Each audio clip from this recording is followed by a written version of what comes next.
Bonjour messieurs, dames et bienvenue sur le média YouTube sonvideo.com. Entrez, Open Sesame. Welcome to the Pleasure Dome. Regardez un petit peu.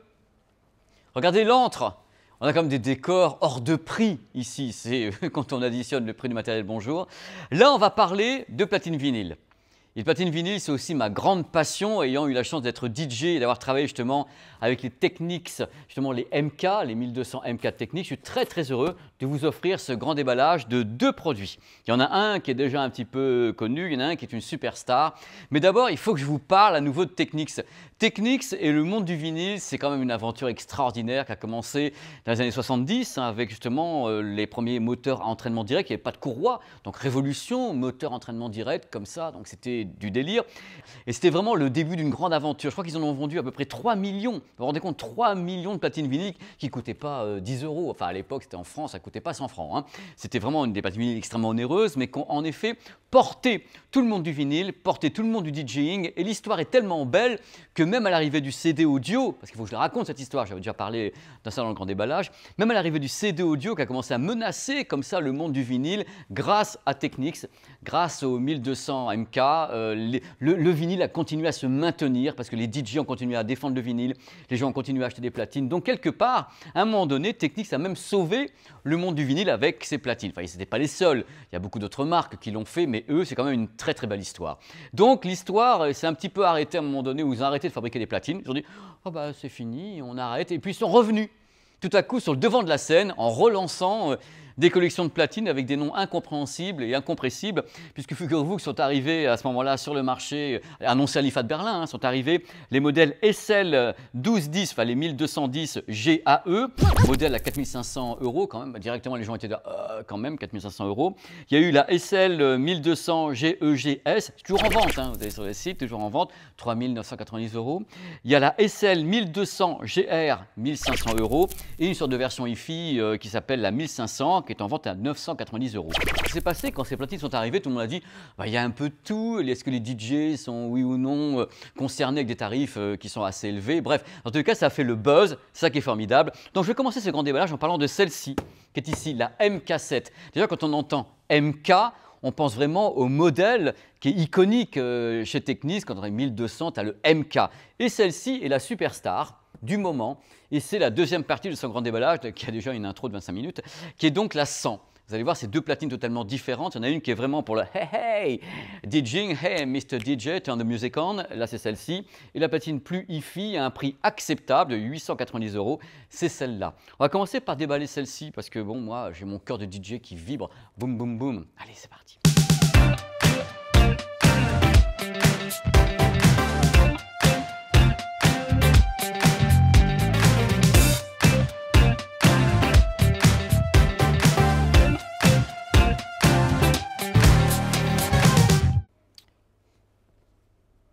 Plus iconique, c'est pas possible. La feutrine Technics.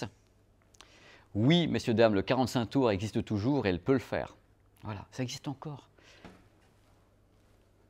Même ça, c'est beau. Même ça, c'est beau. Justement, depuis le début, dans la vidéo, vous avez des images que j'ai tournées au Japon il y a 5 ans, je crois, pour 01net TV, avec le making-of de ces platines. Vous voyez un peu la minutie employée justement par les gens, les ingénieurs chez Technics. Ce sont des véritables œuvres d'art, ces produits. Des œuvres d'art.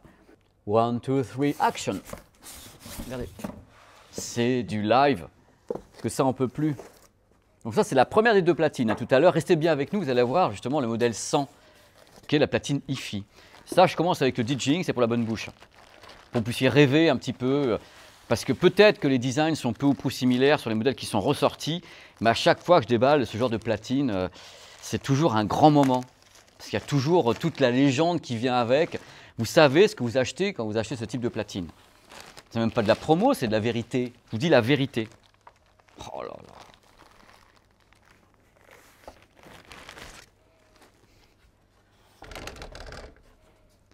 Ça me fait toujours la même chose.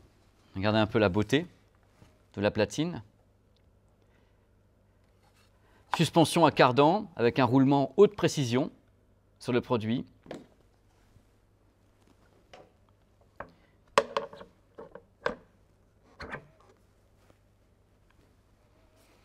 Le moment le plus important, la feutrine.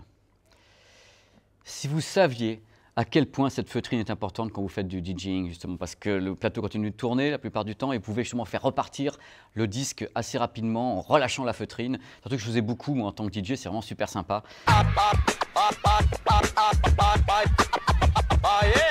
Et c'est impératif, ce concept entier. Les 4 pieds ici, qui permettent justement l'amortissement, sont des pieds en silicone. C'est extrêmement important, les pieds et justement l'amortissement pour éviter les vibrations sur ce type de produit, surtout si on fait du DJing. Parce que je vais vous raconter des trucs, ça fait un peu le mec qui raconte sa life et tout, mais c'est vrai parce que quand on travaille dans des grosses discothèques, avec quelquefois un gros son, beaucoup de son, il faut justement isoler la platine des vibrations des enceintes, parce que sinon on a une sorte de rumble qui revient également par la cellule, ça fait qu'on a une sorte de Larsen de rumble. C'est assez impressionnant quand ça arrive dans une boîte de nuit où il y a 6000 watts de puissance. Donc justement, il faut isoler au maximum une platine comme celle-ci, donc l'isolation ici avec les pieds et également le châssis qui permet l'isolation des vibrations externes et tout le travail fait autour du moteur parce que justement le moteur n'a pas de courroie, c'est un moteur d'entraînement direct. En 0,7 secondes, le disque part d'un coup et permet donc un départ quasi immédiat, avec une durée de vie dont on peut tous témoigner ici, parce que je crois que tous les gens qui sont en train de filmer devant moi ou bien qui sont à côté de moi ont tous des platines Vinyl Technics. Il n'y en a pas une qui a lâché. Enfin, moi, la mienne, elle a 20 ans, elle n'a jamais bougé. Je peux toujours travailler avec et ça reste un produit absolument dingue, dingue de chez dingue. Comme celle-ci est une platine de DJing, il y a une inversion de la rotation. À un moment donné, on peut donc repartir en rotation à toute vitesse et il y a un frein électronique également. À l'époque, je fais mon vieux, hein, à l'époque, il n'y avait pas le rangement ici pour la cellule de rechange. Il n'y avait pas ça ici. Ça fait qu'on était toujours avec des boîtes justement dans le cas où, en boîte de nuit, on avait un problème pour changer rapidement et la boîte était à côté. Là, vous le placez là. Voilà, c'est tellement plus simple. Bras en S, 23 cm. Et ici, bien sûr, le fameux réglage du pitch. Extrêmement important dans le monde du DJing pour enchaîner. On règle le pitch comme on veut et à un moment donné, hop, on peut appuyer sur avoir un reset ou bien la version ici de cette platine permet d'avoir une accélération x2. Donc on peut passer de plus 8% à plus 16%. Voilà, vous avez donc les moyens de faire ce que vous voulez. Moi j'adore. À l'époque, c'est vrai, je refais mon vieux, à l'époque il n'y avait pas cette touche-là et il n'y avait pas le reset sur toutes les platines. Ça dépendait des modèles. Là on a quand même un système pour régler la vitesse d'une façon électronique un peu plus rapide. Ah, bien sûr, le reverse en plus, qui est disponible sur ce modèle. La MK7. Moi j'entends MK, je suis encore en émotion complète. On peut également customiser les LED, couleur bleue ou bien rouge, voilà, au choix. Donc ça reste le produit iconique de folie, 990 €. Une sortie analogique, bien sûr, directement à connecter à une table de mixage ou un ampli, tout ce que vous voulez. C'est la bête, quoi. J'ai l'impression de voir la mienne, bien sûr, j'ai pas tout ça, moi. J'ai la vieille. MK7, 990 €. Je voulais commencer vraiment la vidéo avec, parce que c'était un moyen pour vous de rentrer dans l'univers Technics directement. On va passer maintenant à une version qui est différente. Vous allez voir, le plateau n'est pas le même, il n'y a pas la stroboscopie directe. C'est une version donc dite hi-fi, pas pour le DJing, la SL100. Le DJing, c'est bien, la hi-fi, c'est bien aussi. Et ce qui est bien, c'est qu'on a justement le choix des armes avec Technics entre les platines qui sont donc libellées, enfin conseillées pour la hi-fi, et celles qui sont là pour le DJing. La première différence, elle saute à l'œil, le plateau qui est différent. Il n'y a pas de stroboscopie qui est ici, c'est-à-dire qu'en général, je ne vais pas lancer de polémique, je ne suis pas là pour ça, mais les gens qui sont vraiment des amoureux de hi-fi ont un peu de mal avec la stroboscopie. Ça fait toujours très DJ d'avoir comme ça le réglage de la vitesse et la stroboscopie pour savoir si on accélère ou pas, ou on ralentit les choses. Il est plus lourd également. Ce plateau fait 2 kg. Le plateau de la platine précédente fait 1,8 kg, donc un plateau différent et beaucoup plus sobre, donc destiné à une clientèle hi-fi. Abracadabra. Le moment préféré de ma vie, le déballage, le grand déballage. Que du bonheur. Là, je peux vous dire par contre que le capot est le même. Hein. Même ça, on reconnaissait le capot. Même les yeux fermés. Ah, c'est le capot d'une platine Technics. Attention, je n'ai pas dit un truc super important, mais qui est vachement important. C'est la moins chère des platines Technics qui existent en catalogue. Hein. C'est 890 €. C'est-à-dire que c'est la petite sœur de la 1500 qui coûtait 990 €. Et après, on verra vers les modèles qui sont beaucoup plus onéreux, qui vont jusqu'à 4500 €, qui avaient fait bondir tout le monde au moment où Technics s'est relancé en disant « Oh, 4500, mais vous êtes fous !» Et non. Et si on compare avec le modèle justement de DJing, on n'a pas de feutrine cette fois-ci. Le caoutchouc, voilà, qu'on reconnaît également très facilement, hein. Le 45 tours est ton ami. Ah, vous la voyez bien de face quand elle va apparaître sous vos yeux ébahis.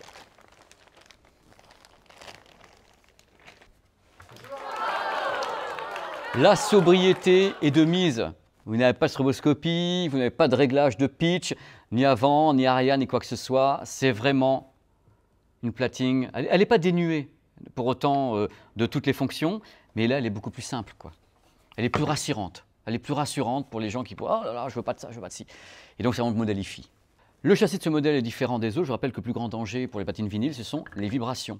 Donc on essaye de limiter la casse au maximum. Ce qui coûte en général très très cher sur une platine cellule isolation, donc sur les pieds qui sont ici, donc les pieds qui sont en isolation acoustique avec du silicone, et le châssis. Dans le cas présent sur ce modèle qui est donc IFI, c'est un châssis en alu, en double couche, avec de l'ABS ainsi que de la fibre de verre, pour éviter bien sûr les vibrations. Si on touche ce châssis par rapport à l'autre, il y a une différence, justement. Là, on a quelque chose un peu différent.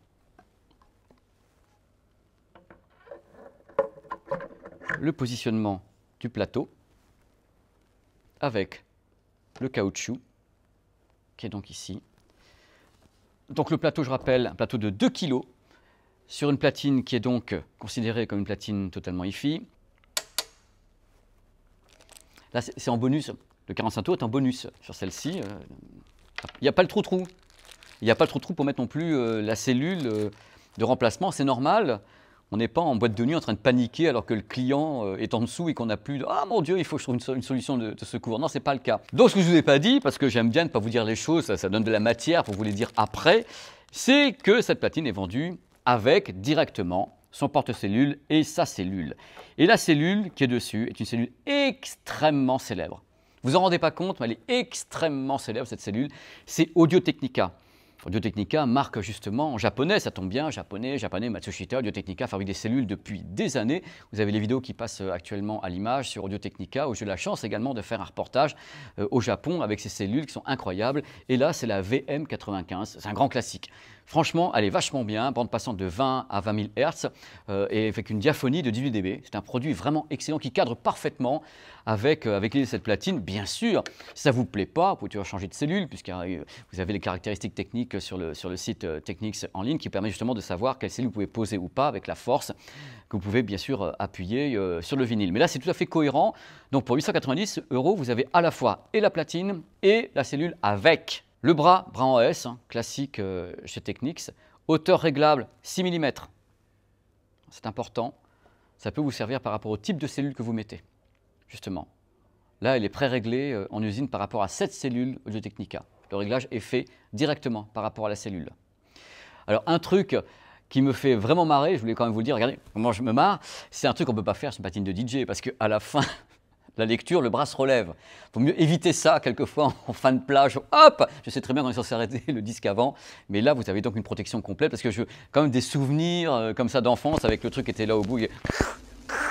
Là c'est fini, il se relève le bras. Pas de panique, vous n'allez pas user votre diamant ainsi que le vinyle en fin de face. Les pieds isolants.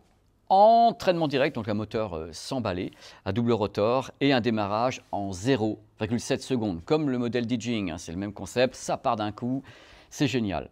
Donc vous avez comme ça dans cette vidéo, ce qui me fait vraiment marrer, c'est pour ça que je voulais la faire, la version DJ à 990 € avec le stroboscopie, avec tous les réglages et autres, et une version plus sobre, qui est donc en même temps la platine vinyle la moins chère de chez Technics, toujours avec l'idée Technics derrière, avec le bras en S, avec la conception, le poids de cette platine, le travail fait autour de l'entraînement direct, le travail sur la qualité des composants, et là, une très bonne cellule qu'il place avec, une cellule iconique chez Audio-Technica. Donc c'est un concept fou. Moi j'aime la sobriété de celle-là, et bien sûr j'aime beaucoup le côté funky et DJing de la MK. Voilà, vous avez les deux platines dans cette vidéo. À votre bon cœur, messieurs, dames, c'est vraiment des produits qui sont géniaux, quoi. C'est fabuleux. C'est toujours une grande émotion d'avoir comme ça l'occasion de vous les présenter et je ne m'avance pas en vous disant que ça va vous faire 10, 15, 20 ans, 30 ans, ça tourne quoi.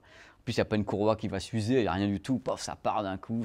Ces moteurs en entraînement direct de chez Technics qui ont été créés en 70, je crois, avant que la première platine vraiment à grand succès. Donc la MK arrive en 72, si ma mémoire est bonne. Voilà. Oh là là, quelle aventure.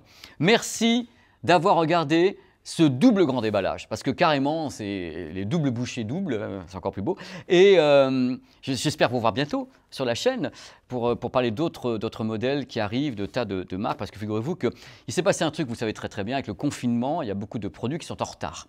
Toutes les marques ont lancé des tas de trucs pendant le CES Las Vegas et même un petit peu avant, et les produits sont en retard. Mais ils arrivent tous d'un coup. Ça fait que là, on n'arrête pas de bosser, ce qui est très très bien. Il y a beaucoup de modèles qui vont arriver en rafale dans les semaines à venir et à la rentrée, surtout. Voilà, donc je suis très très heureux de pouvoir à nouveau vous montrer. Je m'en lasserai jamais. Je ne m'en lasserai jamais. Merci et à bientôt pour une nouvelle vidéo de grand déballage ou un reportage sur le média YouTube sonvideo.com. Je ne sais pas si ça sera testé par un journaliste sur la chaîne, je l'espère. Il pourra dire que c'est bien de toute façon. Voilà, tout ce que j'avais à vous dire. Merci.